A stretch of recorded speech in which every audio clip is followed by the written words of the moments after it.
How's it going, guys? It's your boy Stas here. Got my good old Celsius today. Cheers. I appreciate you all for tuning in. Your boy's wired, man. I had my coffee earlier. This freaking energy drinks, man. These are insanely strong. I got to stop drinking them, quite frankly. I mean, I don't drink them too often, literally once in a while, which I guess that makes them hit even harder. But we're going to break down SoFi, cover the charts, do a quick update on what some analysts are saying right now. We had a couple price cuts. We're going to break that down, plus go over my thoughts, other stocks I'm looking at. So guys, hit the like button, make sure to subscribe, join the Patreon if you guys want to keep up with my portfolio updates, see what stocks I'm buying, all my, trades, investments, how I'm selling options to create income, and you get access to my private Discord, plus more. All of that's on Patreon. Again, link down below, pinned in the comments, or go to stassurfs.com/Patreon. Enough of that now, guys.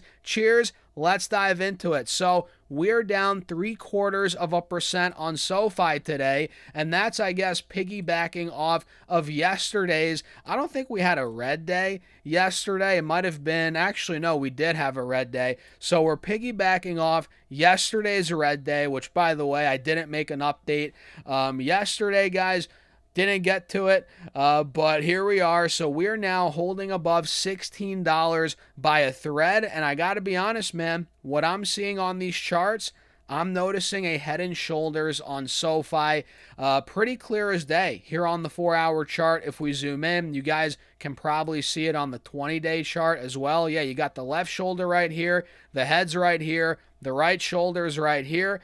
And, it's clearly the bears are in charge. The bears are clearly in charge here. We have a death cross, 50s crossing under the 180 moving average. And, we tried seeing this stock break through about $17, but it failed, at least as of now. And, it looks like, again, we tried filling that gap, but we got way short of doing it. The gap opened when we dumped after earnings. Obviously, you guys all know that by now. We hit about $19 before earnings. Then we fell all the way to about 15.30. We tried filling the gap. Again, we got to less than $17 a share, and we failed as of now. And we've had back-to-back red days since that point. And now SoFi is pretty much $1.50 away from the lows that we hit back in the end of March. That's not too promising. It's not too, exciting to see that in the short term, guys, especially after the record earnings that they just put up. It kind of sucks to see that price action, but when in doubt, zoom out. I say this a lot. You're probably sick of me saying it. Oh, Stas, we get it. But when in doubt, zoom out. The chart still looks great. SoFi is down 50% from all-time highs, but it's still maintaining an uptrend. By a long shot, it is. Even if this stock got down at $12, $13, I've said it before, I'll say it again, it would still be maintaining an uptrend, right? It would still be looking favorable from the bullish perspective. So as of now, yes, the bears are in charge. We're about to get a death cross here on the 4-hour chart, potentially. We have that 50 SMA about to cross under the 180 SMA. That's not ideal in the short term, but I truly believe longer term, we're going to be fine. We might be due for some more volatility here in the short term. The fact that we're not getting rate cuts this year, at least as of now, that's not ideal for SoFi. So that could be holding the stock down a bit here. But I think in the back half of the year, heading into the new year, I think we're going to get a resurgence here. But for now, we're not really seeing any signs of it. And analysts have cut their price targets. Let me actually pull this up quickly and show you guys what's going on. Whoops, I moved that. Let me keep this right here. Beautiful. I'll move my big old head down here to the bottom right. There we go, guys. So we can see right here, I think Citigroup is the first one. They decreased their price target by, let's see, $7 per share. It was at $37 before. Now it's at $30. That's still implying a massive uptick in the stock. It's at 16. If it goes to 30, that's what, a 90% increase. So we can see that came out in a research report issued on Monday. And we can see the firm has a buy rating still on the stock. So it's not like they're bearish. I mean, they're just cutting their price target, probably due to rates, other reasons as well. We can see they still, again, have a buy rating. And if we look down here, other firms have also commented on SoFi. The Goldman Sachs Group reaffirmed a neutral rating and issued a $17 price target, so way less bullish than Citigroup. We can see that came out in a report on Thursday. Morgan Stanley set a $16 target on the stock with it looks like, I don't know if they have a neutral or a buy rating, but that was on their report from Thursday. And Bank of America began coverage on SoFi in a report on Tuesday, and they have an underperform rating as of this post with a $20.50 price target. Let's see. Looks like UBS cut their price target from $24.50 to $21. They have a neutral rating.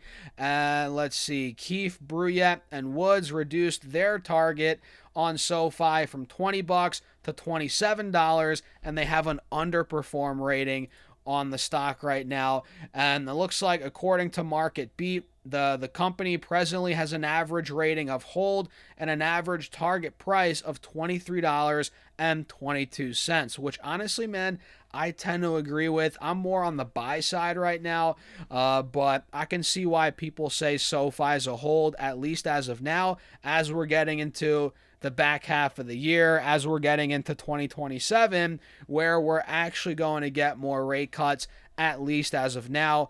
And, all that subject to change, obviously, man. You know what Powell says, they're data dependent. Every month, things shift. So, yeah, as of now, we're not projecting any rate cuts this year. We're looking forward to 2027. But who knows, man? What if CPI comes in super low, hypothetically, which we know it's not considering the Middle East. But what if we only have a month or two of bad CPI and it starts to come down? That might be wishful thinking, but that would actually be good for SoFi.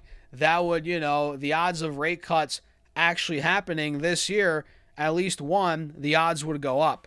But what do you guys think about that? Let me know in the comments. So that's what the analysts are saying. I tend to agree. Hold is the consensus. I'm a little more on the buy side, like I said, especially if you have a longer term time horizon. But I totally get why they have their ratings where they're at, the concerns right now. And like I said, we're only $1.25 away from these lows. And if SoFi gets anywhere near, I know I've said it before and people are like, oh, it's not going to happen. But if it gets anywhere near $12, man, $13, I'm going to load the boat. And I'm considering selling cash secured puts at about $12, which that's a great strategy. If you have cash lying around in your brokerage and you want to collect some premium while you're waiting for a stock to get to a price where you would buy it anyway, that's a great strategy. If you have, let's say in this example, let's say you want to buy SoFi at $12 a share. If you have $1,200 in your brokerage, right, 100 shares worth, if you have that cash, you can sell cash secured puts and collect the premium, whatever it is, like $50, maybe a little more, a little less. And that's just for selling the cash secured puts and having the option to buy, you essentially buy the shares at that price if it gets there. And if it doesn't get there to $12, you keep the premium, you don't buy the shares, you keep your cash. But yeah, I mean, if you want to buy a stock at a lower price, that's a great way to enter and collect premium while you wait for it to get there. And the fact that SoFi is in a downtrend, that kind of makes sense to me right now.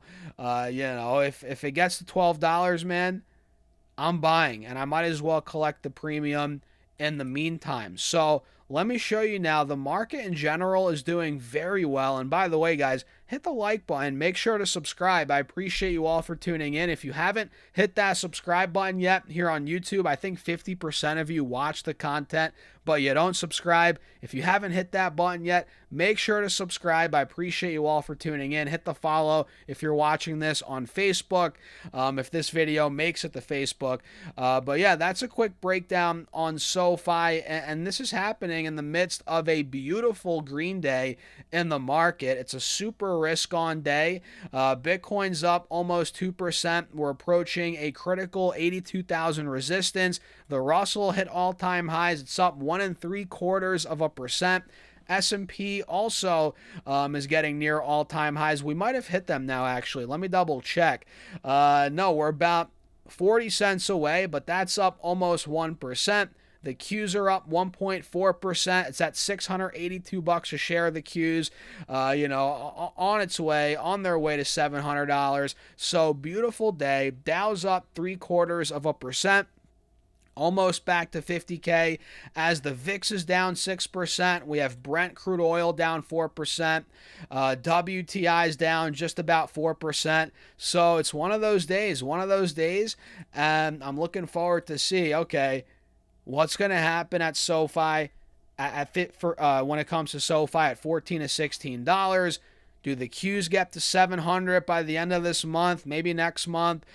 People say, though, sell in May and go away. Hopefully that's not the case this May. We'll see. If that happens, man, 700 on the Qs might not be coming for another couple months, but based on the way things are shaping up now after big tech earnings, looks like we're getting there. So I'm excited, man, about SoFi, about the overall market. A lot of stocks are moving, man. Memory, oh my goodness, big tech moving today like crazy. You name it, right? Every index is up. All-time highs on the Qs, on the Russell. What more could you ask for, right? So what do you guys think? Let me know in the comments. And by the way, if you want to keep up with my portfolio updates, my private Discord, you guys see everything I'm buying, my trades, investments, how I sell options to create income, right? We talk more about that in Patreon. Literally, guys, if you have a decent sized portfolio, you can make a good amount of money per month just by selling options. We talk about all that on Patreon. Link down below, pinned in the comments, or go to stocksurfast.com/Patreon. And with that being said, cheers. I'll see you all in the next video. Have a great day.